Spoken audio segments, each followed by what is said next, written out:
190 million pound reference में बानी PTI की नैब तरमीम फैसले के तहत बर्रियत की दरखास्त सामने आ गई।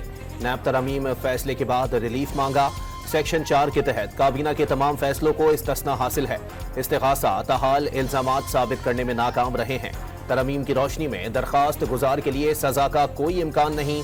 दरखास्त गुजार बरी होने का हकदार है। दरखास्त का मतन।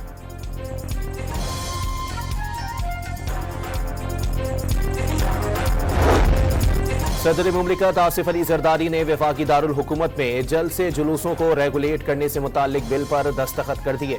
बिल कानून की शक्ल इख्तियार कर गया। बगैर इजाजत और सिक्योरिटी क्लियरेंस इस्लामाबाद में कोई जलसा या इज्तिमा मुनक्किद ममनू करा।